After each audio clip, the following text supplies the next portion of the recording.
సమయము, దేవుని కార్యాల కొరకు ఎదురు చూసే సమయము, దేవుడు నీతో చేసిన వాగ్దానాలు పొందుకోవటానికి నువ్వు సిద్ధపడాల్సిన టైము. అందుకని దేవుడు 40 దినాలు ఈ జూమ్ మీటింగ్ ద్వారా మీతో మాట్లాడడానికి, మిమ్మల్ని మేల్కొల్పడానికి, దేవుడు మీతో చెప్పినటువంటి కార్యాలు, మీరు ఎదురు చూస్తున్న కార్యాలు మీ జీవితంలో చేయటానికి సిద్ధపాటు దినాలుగా దేవుడు 40 దినాలను మనకు అనుగ్రహించి ఉన్నాడు. అందుని బట్టి దేవునికే మహిమ కలుగునుగా. ఎందరైతే జూమ్ మీటింగ్స్ లో 40 దినాలు పాల్గొంటారో వాళ్ళందరి జీవితాల్లో దేవుడు గొప్ప కార్యాలు చేయబోతున్నారు. అయితే సమయం వచ్చింది, సిద్ధపడండి అని దేవుడు ముందుగానే హెచ్చరిస్తారనమాట. వాగ్దానం చేసేటప్పుడు అదిగో నేను ఈ కార్యం చేయబోతున్నానని దేవుడు ఎలాగైతే చెప్తాడో వాగ్దానాలు మాట్లాడేటప్పుడు, అలాగే వాగ్దానాలు నెరవేర్చేటప్పుడు, మీకు నూతన ఆరంభము ఇవ్వాలనుకునేటప్పుడు, మిమ్మల్ని నూతన కాలంలో ప్రవేశపెట్టేటప్పుడు, వాగ్దానాలు నెరవేర్చేటప్పుడు కూడా ముందుగా ఆయన ఇట్లా తన సేవకుల ద్వారా, వాక్యం ద్వారా, దర్శనము ద్వారా, కలల ద్వారా, ఇతర మార్గాల ద్వారా ఆయన మిమ్మల్ని హెచ్చరిస్తాడు. ఇక సిద్ధపడండి, మీరు ఎదురు చూసిన కార్యాలు మీరు అనుభవించడానికి అని దేవుడు మాట్లాడడానికి, మిమ్మల్ని ప్రిపేర్ చేయటానికి 40 దినాలు మనకిచ్చారు. అటువంటి సందర్భాన్ని మీకు 1-2 మీకు తెలియచేస్తాను. ఈ రోజు నేను అసలు 40 రోజులు ఎందుకు పెట్టాము, 40 అనే సంఖ్యకు బైబిల్లో ఎంతటి ప్రాధాన్యత ఉన్నది, అసలు ఈ 40 దినాలు పెట్టడానికి గల కారణం ఏంటి అనే విషయాలు ఇంట్రడక్షన్ మనకి ఇస్తాను. వాక్యానుసారంగా కొన్ని సంగతులు మీకు తెలియచేస్తాను, మీరు అర్థం చేసుకోవడానికి. రేపటి నుంచి రోజుకి ఒక్కొక్క ఉదాహరణ చొప్పున ఈ 40 అనే సంఖ్య ఎక్కడెక్కడ రాయబడి ఉంది, ఆ ఉద్దేశం ఏంటి, దాని యొక్క భావం ఏంటి, మర్మం ఏంటో మనం తెలుసుకోబోతున్నాం. 40 దినాలు మనం ఎలా సిద్ధపడాలి, ఎలా సిద్ధపడితే దేవుడు మనం ఎదురు చూస్తున్న కార్యాలు జరిగించబోతున్నారు. ఎందుకంటే సిద్ధపాటు లేకపోతే మీరు ఎంతకాలం ఎదురు చూసినా, ఎంతకాలం పరీక్షించబడినా వృధా అయిపోతుంది. 5 బుద్ధి లేని కన్యకల వలె దేవుని కార్యాలను మిస్ అవ్వాల్సి ఉంటుంది. కాబట్టి 40 రోజులు మిస్ అవ్వకుండా రండి. మధ్యలో జూమ్ మీటింగ్ కట్ అయినా ఒక 5-10 నిమిషాలు మళ్ళా నేను జాయిన్ చేస్తాను, మీరు కనిపెట్టుకుని జాయిన్ అవ్వాల్సిందిగా దేవుని పేట కోరుతూ ఉన్నాను.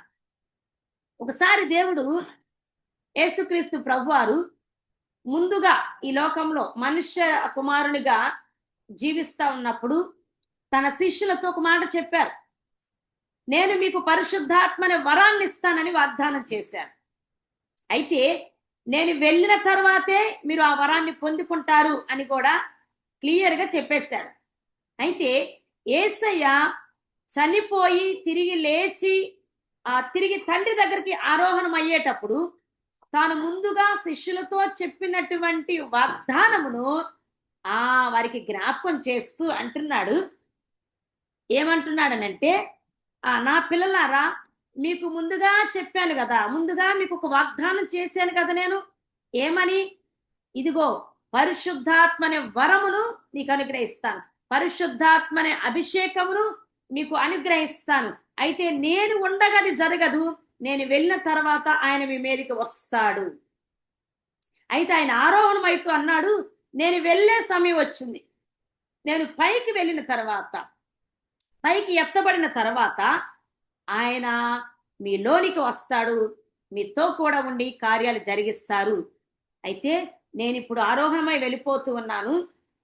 ఆ వాగ్దానం మీ మీదకి వచ్చే వరకు, ఆ వాగ్దానము మీ జీవితంలో నెరవేర్చే వరకు, ఇదిగో యెరూషలేములో ఉన్నటువంటి మనం ఎప్పుడు కలుసుకుంటామే మేడగది, ఆ మేడగదిలోనికి వెళ్ళిపోండి.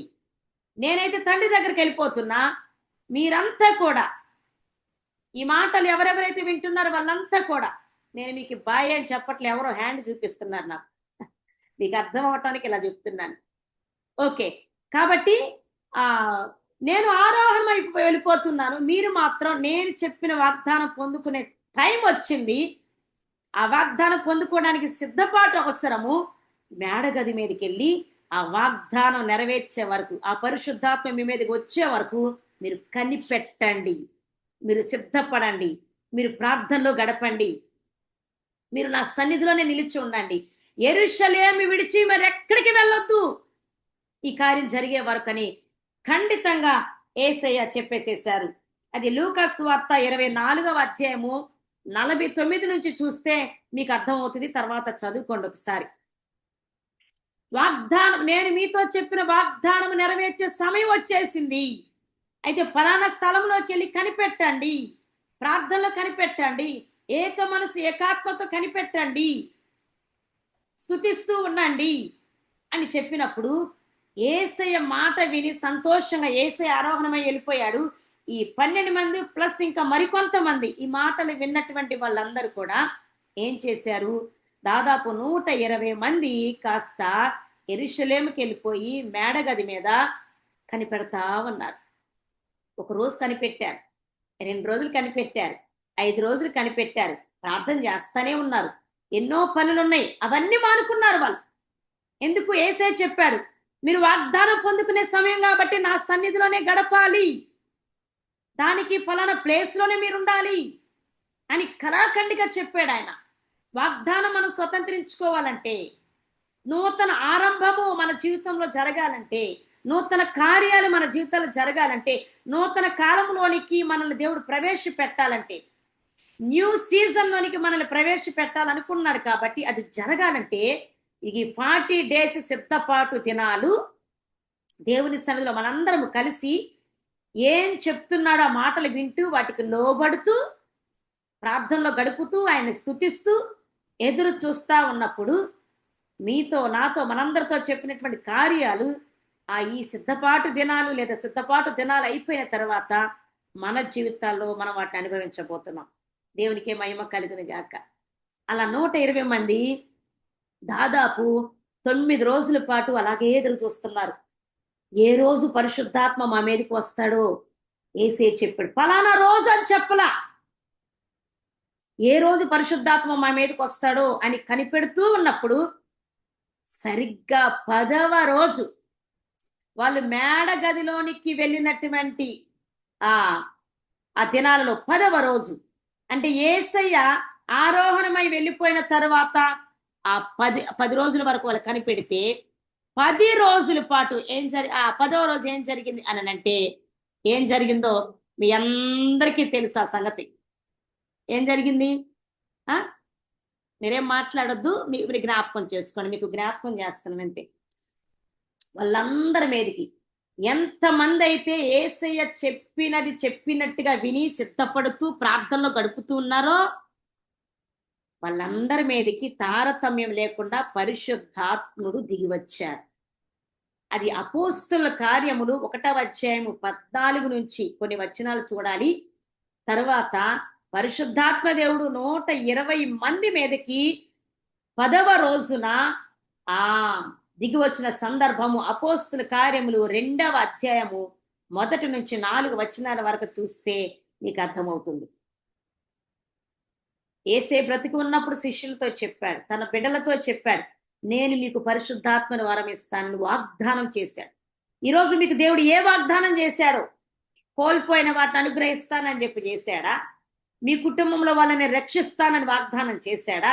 మిమ్మల్ని సేవలో వాడుకుంటాను ఆ నిర్ణయ కాలం వచ్చినప్పుడు అని వాగ్దానం చేశాడా? మీ జీవితంలో నేను ద్వారాలు తెరుస్తాను అని వాగ్దానం చేశాడా? నేను మిమ్మల్ని పరీక్షిస్తున్నాను, పరీక్షా కాలం అయిపోయిన తర్వాత నేను మిమ్మల్ని ఆశీర్వదించబోతున్నాను యోగులాగా అని వాగ్దానం చేశాడా? అది మీకే తెలియాలి. నాకైతే దేవుడు చాలా వాగ్దానాలు చేశారు, నేను కనిపెడుతూ ఉన్నాను. ఇంకా ఈ 40 దినాలు మరి ఎక్కువగా శ్రద్ధ భయభక్తులతో జూమ్ మీటింగ్ లో కలుసుకొని మనం ఆయన చెప్పినట్టుగా లోబడుతూ ఏక మనసుతో ఏకాత్మతో ఆరాధిస్తూ ప్రార్థన చేస్తా ఉన్నప్పుడు ఆ 120 మంది ఎలాగైతే శ్రద్ధతో కనిపెట్టారో, ఆ కార్యం జరిగే వరకు ఓపికతో ఎలాగైతే ఎదురు చూశారో, నిలిచి ఉన్నారో అదే స్థలంలో మనము కూడా అలా చేస్తే సరిగ్గా దేవుడు వారికి చేసినట్లుగా నీతో చేసిన వాగ్దానమును ఆయన నెరవేర్చబోతున్నాడు. యేసయ్య ముందుగా వాగ్దానం చేశాడు, తర్వాత నెరవేర్చే కాలం వచ్చినప్పుడు వాళ్ళకి ఆ సంగతి బయలుపరిచారు. అది ముఖ్యమైన సంగతి ఈ రోజున జ్ఞాపకం చేయాలి. మీకు ఎన్నో సంవత్సరాలుగా దేవుడు తెలియచేశారు కొన్ని మాటలు. నీ జీవితంలో ఇవి చేస్తాను, నీ పిల్లల జీవితంలో ఇవి చేస్తాను, పరిచర్యలు ఈ కార్యం చేస్తానని కదా. అయితే అవన్నీ నెరవేర్పు కొరకు ఇప్పుడు దాకా ఎదురు చూస్తారు. కొంతమందికి తీసుకొచ్చే ఉంటది, కొంతమంది అయితే ఇంకా దేవుని స్తుతిస్తున్నటువంటి విశ్వాసులు భక్తులు మీలో ఉండుండొచ్చు. ఇక్కడ మొబైల్లో కూడా కనెక్ట్ అయి ఉన్నారు కాన్ఫరెన్స్ కాల్ కొంతమంది, మీలో కూడా అమ్మ. కాబట్టి అలాగున ఎంతో కాలం నుంచి ఎదురు చూస్తున్న కార్యాలు జరగటానికి నెరవేర్పు కాలం వచ్చేసింది. Your waiting season is coming to an end. మీ వెయిటింగ్ సీజన్, మీ టెస్టింగ్ పీరియడ్, మీ పరీక్షించబడిన సమయం, అపవాది మిమ్మల్ని శోధిస్తున్నటువంటి సమయము అయిపోతూ ఉంది, ముగింపులోకి వస్తుంది. అయితే కొన్ని సిద్ధపాటు దినాలను మనకి ఇచ్చినప్పుడు మనం సిద్ధపడుతూ ఉండగా దేవుడు మీతో చెప్పినవి మీరు ఖచ్చితంగా అనుభవించబోతున్నారు. దేవుడు చేసేటప్పుడు కూడా వాళ్ళని సిద్ధపరచటానికి వారికి జ్ఞాపకం చేశాడు. అబ్రహాముతో కూడా 25 సంవత్సరాల క్రితం వాగ్దానం చేశాడు సంతానం ఇస్తానని. అప్పుడు ఏం జరిగింది? 24 సంవత్సరాలు అయిపోయిన తర్వాత వాగ్దాన నెరవేర్పు కాలం రాగానే ముగ్గురుగా దేవుడు అబ్రహాము గుడారానికే వచ్చి, ఈరోజు మీరు ఇళ్లలోనే ఉన్నారు, మీరు దేవుని సన్నిధికి వచ్చారు, ఎక్కడికన్నా మందిరంలోకి రాలేదు కదా. మనం ఎవరి గుడారాల్లో, ఎవరి గృహాల్లో వాళ్ళు ఉన్నాం. అంటే మన గుడారాలలోనికి, మన గృహాలలోనికి దేవుని వాక్కు వచ్చేసింది. అంటే దేవుడు మనతో మాట్లాడేస్తున్నాడు. మన కుటుంబంలోనికి జూమ్ మీటింగ్ ద్వారా ఆయన వచ్చేసాడు. ఏం చెప్పడానికి? అబ్రహాముతో ఆ రోజు చెప్పినది చెప్పడానికి. ఇదిగో నేను మీతో ఎప్పుడో చెప్పాను కదా చేస్తానని, ఇదిగో నెరవేర్పు కాలం వచ్చేసింది, వచ్చే ఏడాదికి ఇది నెరవేరుతుంది అని అబ్రహాముతో చెప్పేసేసాడు. ఎందుకు ముందు చెప్పాడు? జరగబోతుందని. అలర్ట్ గా ఉండు, గెట్ రెడీ, బీ రెడీ అని చెప్పాడు. సిద్ధపడు, బి ప్రిపేర్డ్.